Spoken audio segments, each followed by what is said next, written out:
about the damage anymore. You know, you have the sap magic to be able to heal through that and trade. You can farm it out. You have point and click CC that is going to help to set up for the engage very, very effectively. You can utilize the ultimate both as an engage tool, but also honestly as a zoning tool. You drop the ultimate as you're moving forward to siege on a tower, and it makes it really tough for a team to then stay on that tower to try to defend. Caitlyn Lux move forward, chip it down. So a lot of ways to play that out. On the other side, Power Vivo playing one of his signature picks. He's on the Orianna, very well known for all of his kind of atypical builds that he would go on it, but he's on the comfort, scaling mage. You have Ornn for the top side, allow Solo to kind of sit back, and I think a lot of this game is going to depend on both how Power Vivo hold up in the middle lane, but also most importantly, the bottom lane I really do think is going to be where we see a lot of contention.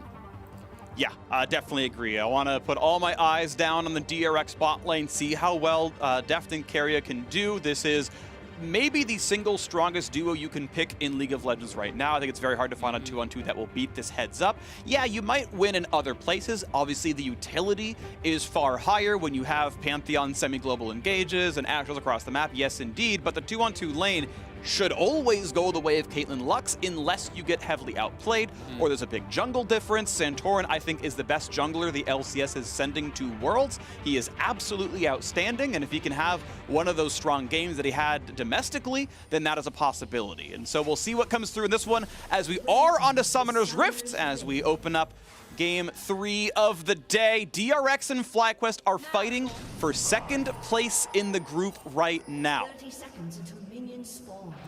So, as always with Kindred, you're going to have to track the marks.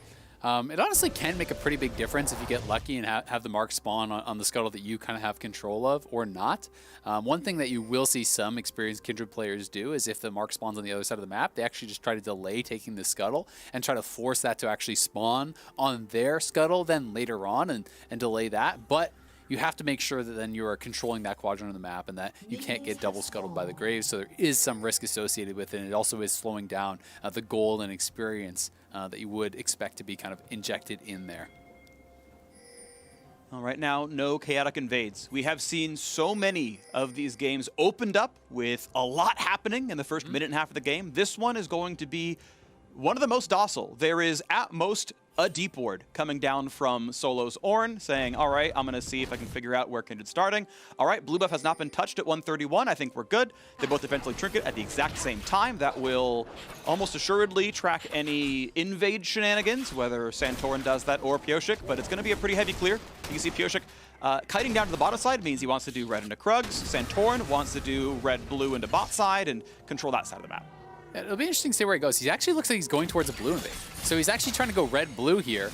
But Santorin is heading right there as well. And then it really comes down to like who's going to get the first hit. Santorin has phase rush, so he could actually go in here and try to look for the chase. Now he's outside the W range. So Pyosik only has autos now, still cutting around. The question is who can move around. Lux and Pantheon both heading over. If Caitlyn with Deft does have the push, Smite available for both, and they're not willing to give this one away. Sweeper will kill the ward, so it allows Santorin to maybe kite this into the brush. Ignar still sticking around. Chovy gets first move as well, and he's got to have Sleepy Trouble Bubble. This is so dangerous. The mid Mia has to be called.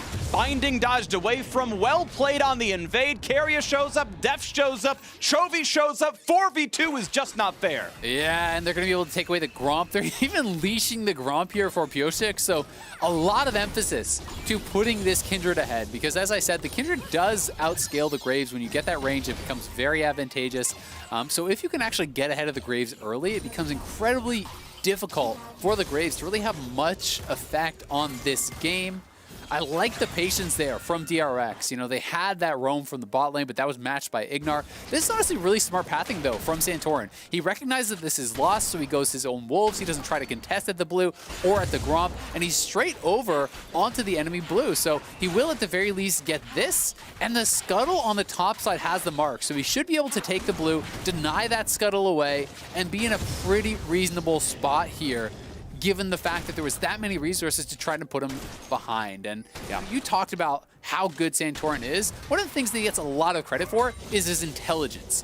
you know, his pathing is very smart. He's adaptable. He has good game plans, but they're malleable. He's not just going to hard commit to, I must do this path every game. He adjusts based on what is happening in the game. This is a good example of that. I think pretty smart stuff from him to really not end up very far behind. Yeah, ultimately, Pyosik, of course, did steal away 2 camps to the 1 stolen of Santorin, so assuming bottom scuttle goes to DRX, there's still, you know, extra camps up for Pyosik long term, as well as it going down, Krug to be next up, but we'll still see what comes through as the junglers are fairly close in overall camp count as they're dropping down. Pyosik heading down to the bottom side. I think he's going to wait until he knows top scuttle has been killed, doesn't even bother to check it. He's like, Santorin would have taken this, so I'll wait till it marks bottom side, then take scuttle. The timing's probably pretty soon. You can see Chovy heading down that way as well. Kindred going to be pretty easily taking the first mark as long as Pyosik waits long enough. Yep, and we'll see if he does want to wait for that. It does seem like he is waiting. Yep, so just getting it low and then actually delaying finishing it. It does always make a pretty big difference getting that first mark, because getting a 4 is so key. I mean, every mark is helpful because you're just getting additional damage on your spells every time, but the first 4 is the biggest one. That's where you get that really big range increase. Every 3 thereafter is nice, and they're going in. They find the stun, they find some damage on Akaria there. The charge comes forward, and he's already burned the flash. There is no way out! Jungle ganks are how you make this matchup work, and first blood comes through. Now, how long to the next stun? That's a big trap. That's decent damage to Santorin. But FlyQuest needed a lifeline out of the bot lane, and they found it here. Yeah, very well done. That is one way you can punish this type of lane, because the way they get the advantages is with the push. If you don't have your opponent under the tower as Caitlyn Lux, it's a lot harder to get a lot of damage down. That being said, I actually like that DRX had the recognition that, all right, Keria is dead, now let's minimize loss. No heal used, no exhaust used. They try to hold on as much as they can on the other side. We saw Flash from Santorin, Ignite from Ignar, Cleanse is out from Turtle. So they did get those extra resources. Of course, it's still a great play from FlyQuest, but this is pretty smart stuff and pretty patient stuff from DRX to not overcommit to what was already a losing play. And speaking of smart stuff, Turtle going for a boots rush here instead I like of this from Ignar. More, Pyosik. Look for the invade. This is a 3-on-3. Keria is behind the wall. They don't know yet that he's here now. Look at that. That's so good. Spots out that Ignar might be in the brush. Says, you know, my spidey sense is tingling. And for a 17-year-old in his first year competitive play, that's an important one. Beautiful stuff out of him. And FlyQuest don't get to punish the invade, but the junglers are equal on camps. Obviously, Santorin's gotten that 1 gank off. Pyosik's gotten the 1 mark, which is obviously very, very useful. Top lane, by the way, Solo having just a fine time there, right? You got the blind pick Ornn, answered with a Maokai because DRX needs engage somewhere. And so far, tank v tank, no problem for Fly's top lane. Yeah, not at all. I mean, I think that he is in a good matchup, and he's going to be comfortable there. And honestly, going forward, you should never get like solo killed or really have an enormous CS difference in these types of matchups unless there is tremendous jungle interference. It should just be a farm it out style, and I think that Solo will be very happy with that. Maokai, though, does scale effectively.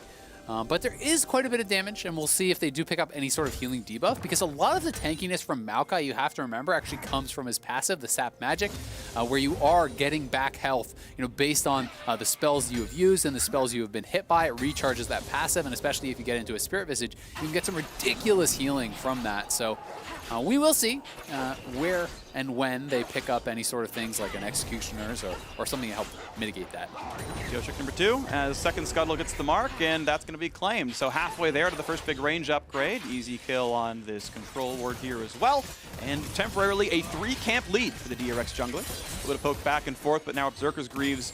Turtle feels pretty safe. BF Sword, though, for Deft is a, yeah, we automatically win the 2-on-2. Like, you've got attack speed and you can dodge the skill shots, but Deft's Qs are great. They're going to get really good wave clear. He's level 6. I love this. Instantly cast the ultimate. Just get the poke damage down. Ignar was too far to block.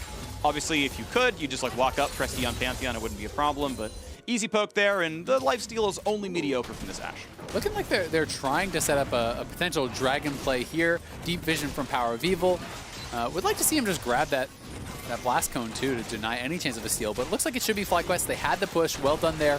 But you are seeing advantages being created in the lanes by the DRX members. You know, Chovy's such a good mid laner here. Up about 20 CS with some to collect there for Power of Evil. This is going to be close. He might get the solo kill. 1v1 top side. Solo did not get the rest of the W. Doran's flash was crucial. If that flash was a quarter second later, a flash photo would have guaranteed the kill. So gets away, but that is still a 5-minute cooldown down for Doran. Solo having a small lead up at the top side. Great job by him getting that flash out, the trade of ultimates. As you say, if that brittle application was there, flash auto means Doran is dead every time. Great stuff from Solo, getting an advantage up there on his own. And yeah, the CS advantages are keeping this game in DRX's favor, despite the fact that FlyQuest got that kill.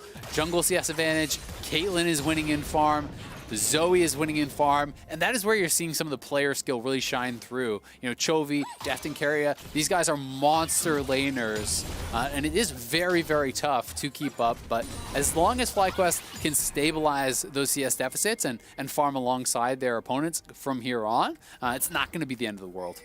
Pyosik still waiting for his first PvP kill as he still has that mark on Santorin waiting for it, looking to go for the top side chicken camp now as well. Smite fight might be a thing. Nice redemption is going to make it a little bit easier for him as they once again try to get the rest of this chunk down. Smite comes through, well done. Number 3 to Pyosik as he grabs that one away. Good invade, good support by Chovy. Even Doran walked down. This is honestly huge, and Pyosik, you know, it's good play. Also a little bit of luck to have that scuttle spawn, that second scuttle, you know, with that mark on his side. He was right in that area, did have priority. So good job by him. Chovy working really well, utilizing that redemption that he grabbed to secure the third mark. And having 3 marks pre-10 minutes without a kill is honestly very rare in competitive play. So I think Pyosik is going to be feeling incredibly good about his position in this game. If you can get to 4 marks generally before the major team fights start, you are feeling so comfortable as the Kindred because it makes you so much safer. You can get damage out consistently without necessarily exposing yourself to the CC that could prevent you from actually, you know, getting your ultimate off. Look at that. Oh, beautiful. He knows it's 1 minute away, takes out the timer. Thanks for the root, and that's 4. That's 4 ridiculous. Already. Beautiful. And a lot of this also, to his credit, you can game it where you know, the marks will spawn in certain places, right? Based on how many marks you have. So if you eliminate the camps that it could spawn on and only leave 1 up, you know the mark will have to spawn there. Yep. And that may be exactly what Pyosik is doing, and if that's the case, that's incredibly impressive play from him. To grab 4 this early really is impressive stuff, and it's going to mean he's going to be a menace come teamfight time. And got the bonus range, a bunch of attack speed when you press Q. It's all looking good. And now, as the control word is put down, the ward's timed out, Pyosik wants to go for a nice, convenient little play. Jumps over top side. That's not where you wanted to be. Now, can the rest of it work well? When can he get over the wall? Blast plants away, flashes out. And the snipe's not going to be enough, nor will the rest of the damage out of Graves. I don't know how he lived with that one, but FlyQuest kited away and Pyosik has jumped over to safety. Yeah, right beside that wall, he does have the Q and the flash, and they needed to deny that blast cone, but I think both FlyQuest members shouldn't have gone the same way on the blast cone, right? You should have tried to stay spread out, so one knocks that blast cone out, another is there to follow. They're trying to secure this. Looks like they will be able to do so. Santorin going to grab this, but now the quick draw is on cooldown, so we'll see if DRX want to move in and try to force a flash. He can bait for Ignar. They're depending on who shows up, yeah. If Keria wasn't there, you had the chance at saying, you know what, let's go for the 2v1. Like, we know the ult's down, we know the flash is down, just jump over the wall, let's get him. You know, flash W, let's see what you got. I guess no flash, but maybe ult W. Regardless, yes, flash to safety is the trade. I think that's worth. Now we got another trade up at the top side. It's coming. Looking for the stun. We've got everyone else coming around. Now the first one is not going to land, but his ult's going to buy a lot of space. The flash follow. They need this kill into Doran. They trade blows back and forth. And Solo with some help from his teammates finds himself on the board. 1-0-0, 7 CS lead. PvE objectives in the favor, but DRX, you can see, still 800 gold ahead from being better laners. 3, now 4 turret plates in the bottom side. Yeah, and they're actually trying to take not only this turret, but they're invading for that mark on the Wolves, probably. We did see a ward get placed down on that. There is the replay. We see Pyosik escaping. The turret taken here. You know, you have the winning 2v2, and Ignar is roaming. Turtle left in the 1v2 with Pyosik wrapping behind him. There's no way he can actually stay, so that is the correct play from him to give that up. But it does mean that, honestly, DRX get way more out of that kill, unfortunately for FlyQuest, than FlyQuest do. Because great, you killed off the Maokai, but that gold went in the pockets of Ornn, and you lost the tower, giving Caitlyn an immense lead, right? You know, this is now a huge CS deficit on that bottom side, plus all the plates and turret gold going to Deft and really setting him up for success. You've got about 40 seconds to summon Herald somewhere useful because you really want to cash in on the plates itself. None of the turrets are low enough to die during Herald's lifetime, so get some plates, get 300 gold back, you know, bring back 10% of that gold deficit right now, and they got to do it soon. Yeah, I think they're going to do that immediately. They're just pushing it up. He's running straight down there. They're just trying to get the gold here, and if the plates expire, maybe you can finish that off afterwards as there will be that less bit of armor. Plus, they're trying to use this also as pressure to help them take the dragon potentially. But it does look like Graves is just going to head back towards his jungle, continue farming. Not feeling comfortable to do that just yet, with Ignar heading back to base, and Power of Evil was still walking back out on the map, so they want to get their lanes pushing in the right direction. Nice little check to make sure Kindred isn't soloing the Drake. That's not happening. A blue buff handoff, QW, ended off there. But still, 1,600 gold lead to DRX. Bot lane, picked for the laning phase. They got the leads there. There were some nice ganks. Santorin's, combined for 2 on the various sides of the map. But Deft and Keria are the reason this game is going the way it is. PoE has caught up. It's been 3 CS the mid lane. That's a positive moment. But for now, bot diff, and the draft was for that. The draft was the reason for this. There's playing it well, of course, as well. But they said, look, we're doing a draft kingdom, or a bot lane kingdom in the draft phase. Let's see if they can play it through. So now we get into the mid game. We go to the second Drake. We're 50 minutes in. Is the lead on Deft and Keria enough to win these team fights? Big sleep, big combo. Ignar gets the shield up in time and takes nothing. Now he's got a kite backwards. I think that might have been a fat finger out of Pyosik. There's no way that was someone in danger. There was no reason to use the ultimate there from Pyosik. And now with that on cooldown, maybe FlyQuest want to actually fight this. We'll see if they do try to posture for it. Yes, Ignar had to go back to base, but he has his ultimate. So that fat finger there from Pyosik may actually cost them potentially a team fight. It doesn't look like FlyQuest is in a position to punish just yet, but we do see Power of Evil moving down here, and he has his ultimate available. Could come down to steal. They find the stun. This could be an easy steal, easy shockwave, easy burst damage. Thanks for the leash. This should be an easy pickup, and that is a dragon taken away. Doran ulted for wave clear and walked down, then recalled. That was greedy by DRX. They were never going to have Doran there. They'd already burned the ult out of Pyosik. His flash was on cooldown. And the re-engage came just in time for FlyQuest. And Pyosik has been a player to receive criticism. He is kind of pointed to by many as the weak link of this team, a guy who has been criticized for sometimes decision-making, sometimes mechanical errors. This just seemed like a straight-up accidental button press, and it does cost you a lot there. As he gives over the kill, they lose the dragon. FlyQuest, I think, are going to be very happy, all things considered, about their position in this game. Yes, you're down a little bit of gold, but you have level 11 on both your solo laners.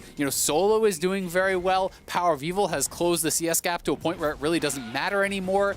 He already is stacking up that tier. He's building towards a death cap. If you get towards that 2-item Orianna, have the early death cap, get those Orin upgrades coming in here in a couple levels, FlyQuest are kind of going to be in their comfort zone. So a lot of the pressure is now on Deft, who was drafted for having this successful game, has a big gold lead over the Ashe, and we'll see what he can get done with it.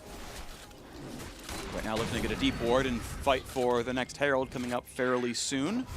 You can see that there's marks over towards the red buff. That one taken away though in time. Centaur not going to give that one over. I believe we are still at 4 marks for waiting for Ignar. And they're waiting for Ignar. And Ignar spots the ward, puts on the shield as the root comes through, and you're not going to take much of a combo there in that case. Snipe comes through. That's a nice ult there into Turtle. Puts him at about 60%. They fight back for the ward. Centauran goes over the river. Otherwise, it is still top lane under siege. But Turtle, with Ruin King done, pretty easily able to take some poke and just heal it all back up and really not have to take any danger here. Yep, he's sitting pretty comfortably.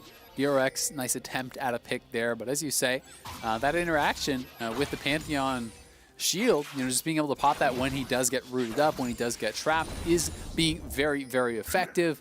Power of Evil is closing this CS gap more and more. Was down a couple waves fairly early from Chovy, thanks to Chovy's really good laning, but Power of Evil has been really in his comfort zone over these last 10 minutes or so, just kind of farming it up, well over 10 CS per minute here on the Orianna. This guy had a monster game yesterday and is in a decent position to try to have a repeat of that today.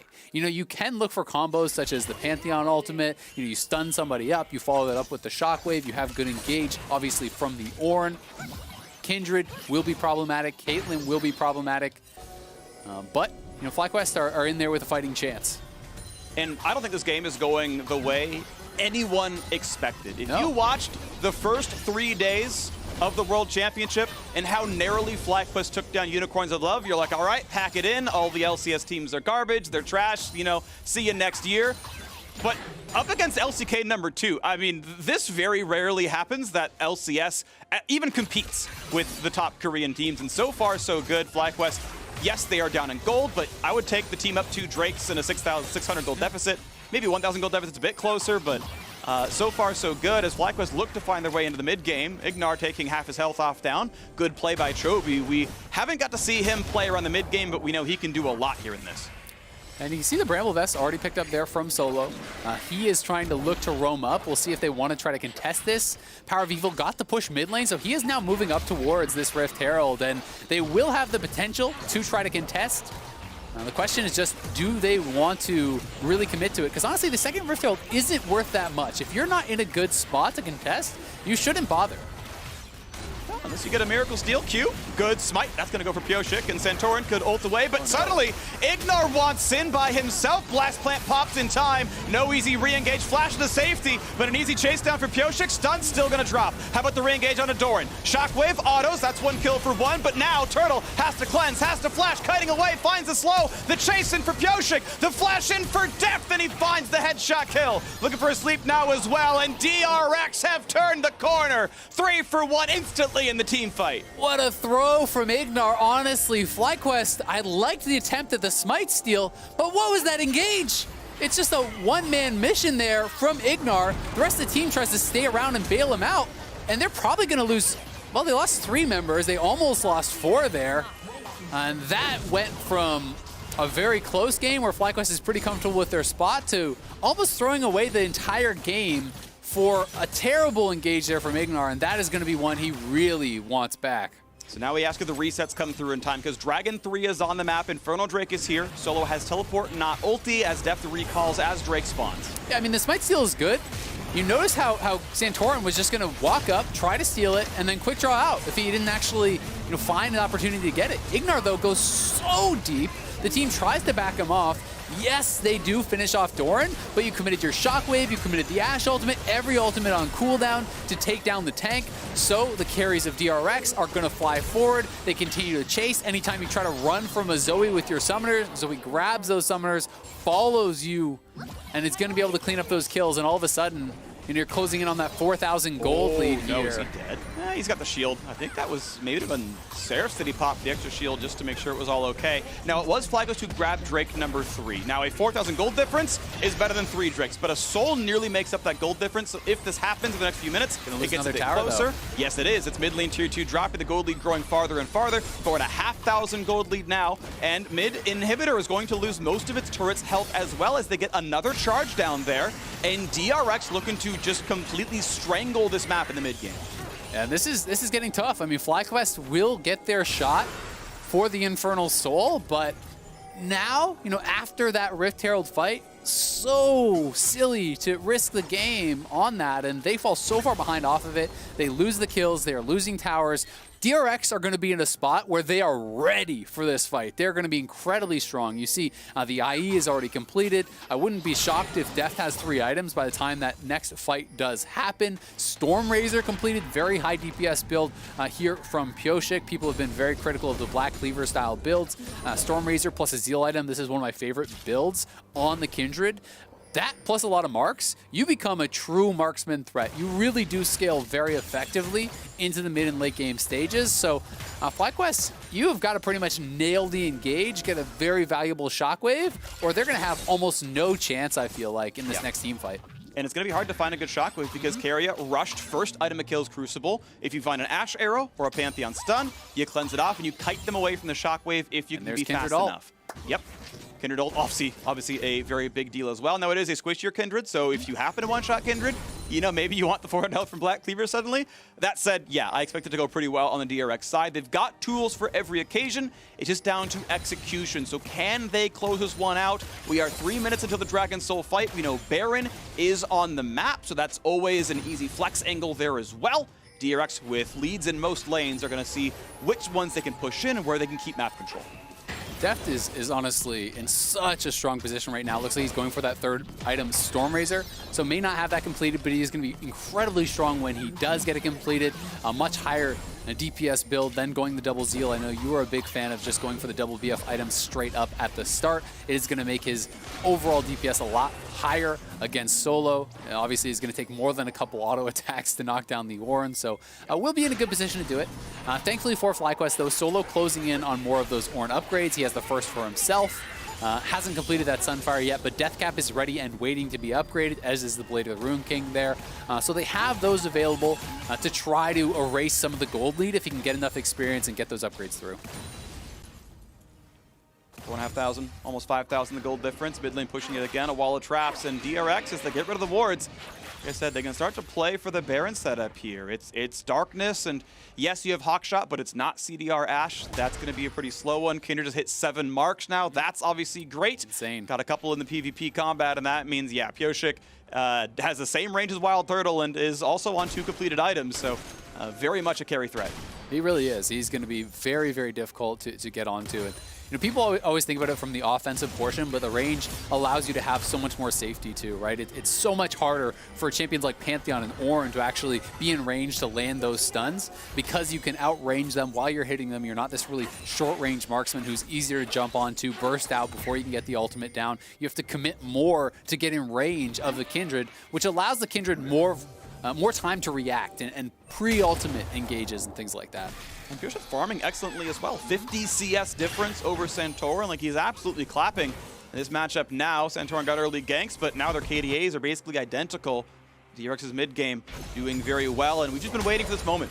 Ticking down the clock until that 42 seconds in the top left corner becomes 0, and the 4th and FlyQuest hopes final Infernal Drake spawns. They would love Dragon Soul. That's their comeback mechanism.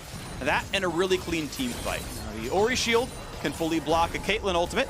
It's time for Solo to step up in the front line. 25 seconds till this Drake spawns. Mid lane was pushed in by FlyQuest, but easily answered by DRX.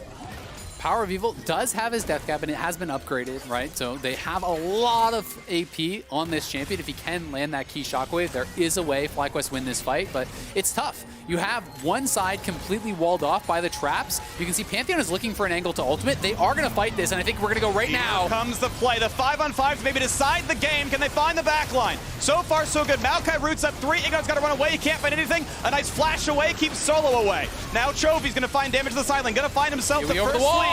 The Shockwave will not find the kill. Pyosik read it, and he got the Lamb's Respite. And now it's time to kill the rest of FlyQuest, and they take the dirt nap. It's the Earth Drake season now for FlyQuest. No longer are they flying, no longer are they soaring, they are in the ground, and it's DRX's time to take over the map. DRX's team fighting way too good, limiting the options there from FlyQuest, limiting the ways that they could approach. We saw Chovy landing so much poke over onto Power of Evil, the whole team kiting back, absorbing the engage, and then fighting forward, utilizing that huge gold lead they had to get a 5-for-0 ace, the Dragon, and the Baron all at once. This one is all but wrapped up now. Was a good attempt at the Shockwave there from Power of Evil, but not quite enough. As happens. It does happen. Not quite enough to actually one-round Pyosik there, but was close. Pyosik fast enough on the ultimate. Yeah, I mean, he ulted pre-Shockwave. He's like, okay, the ball's on me. Let's just Shockwave. The only way we lose is if I get one shot, because that would have been 2 kills. But now look for the re-engage. A Shockwave on a 2. Chovy is caught up, but he has a flash. He's going to go to the wall. Can they get the rest, though? They're going to try to find Doran. He flashes away back to his turret, but it's still a 3 or a 4-on-1. Doran should not live here. He's going to dodge the first knock-up, the first stun. They will find the kill. 1 Baron buff is gone, but that is a very, very small consolation prize. You know what I will say? I like how aggressive FlyQuest has stayed in the 2 games that they've fallen really far behind. Both in the top game where they were getting run over, and now down nearly 10,000 gold, they are still looking for these proactive plays. Let's watch this one more time. Look at Chovy over the wall. His positioning got so much damage down onto Power of Evil, pushes him out almost entirely. Notice how Santorin, Turtle, and Power of Evil had basically no impact before Ignar was dead, and now Solo is sectioned off. It's a great Shockwave over the wall. Def sidesteps it, though, and the Lamb's Respite came through there from Pyosik, staying alive. DRX, very good positioning, very good team fighting, utilizing a gold lead, everything you would want to see from them. And that was so sick from Pyosik, because PoE was over the wall. I don't think he was warded. He QR'd from Fog, and Pyosik read it in time to ult.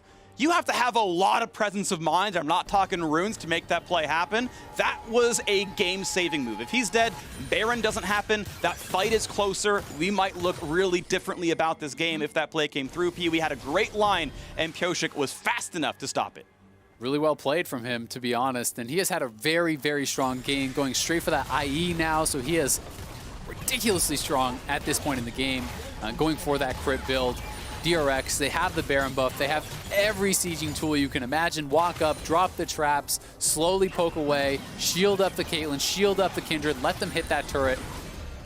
FlyQuest are just going to try their very best to hold on, to wave clear, to hope you find a miracle engage, because that's really the only chance you have to get back in this game. If DRX play it safe, play it slowly, you can just slowly knock down these turrets. Deft has flash, Keria has flash, Pyosik has that as well as the ulti. It's going to be hard to find backline access.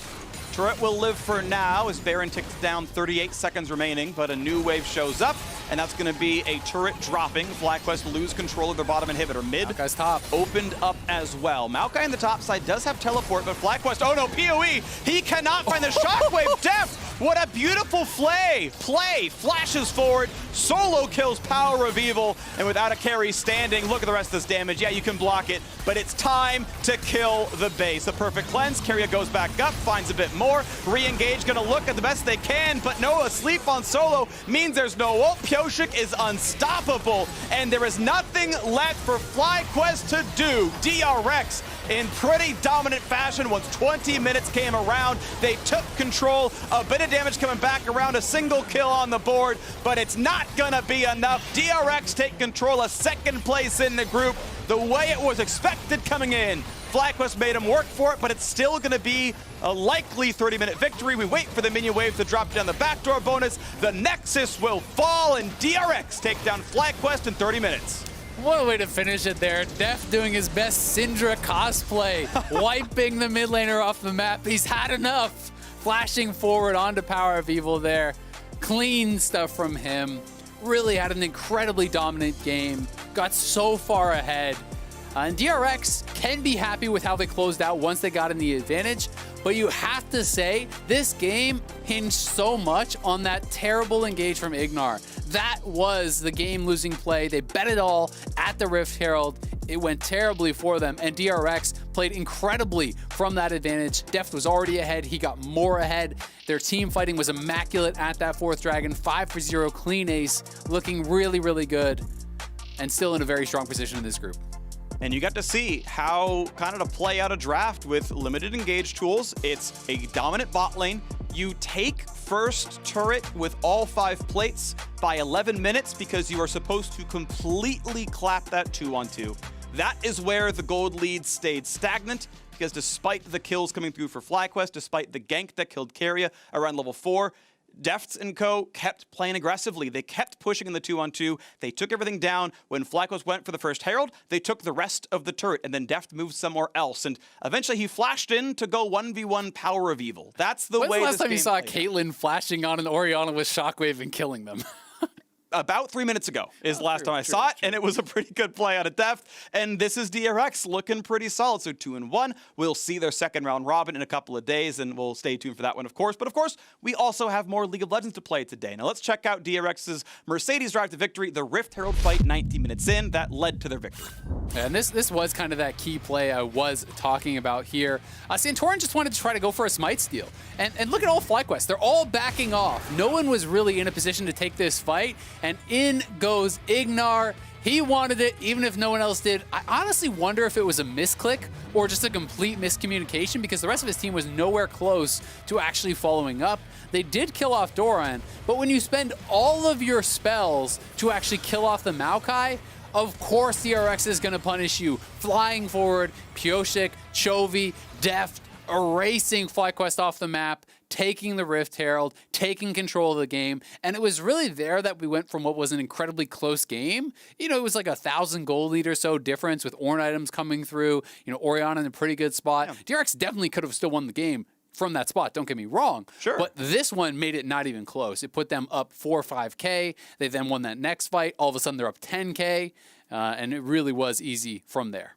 Yeah, I mean, as you mentioned, a 1,000 gold lead for DRX because of a dominant bot lane, because of incredible laning from the squad. 3-0. Just, you know, it meant that ticking clock was there, and it meant the play needed to be made, and the gun was jumped, right? It was too early out of Pantheon. It was too early out of Ignar. This man is normally so very cool under pressure, and it wasn't quite enough. So that is it for our cast today. Of course, we still have 3 more games today, so we're going to toss you to a quick commercial break, and then we get to see the continued journey of the LPL as we get to watch the LPL champions top esports take the rift. Don't miss it. Pretty good.